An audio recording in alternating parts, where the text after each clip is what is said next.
सलाहुद्दीन इस वक्त अपने साथियों की मौत पर आंसू बहा रहा होगा। अल्लाहू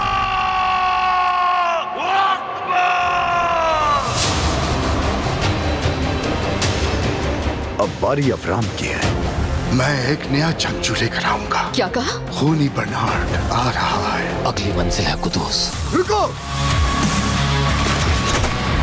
वो हमारे लिए जाल बिछा कर गए।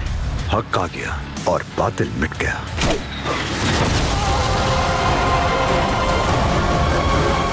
खूनी बर्नार्ड यरूशलेम पहुंच चुका है।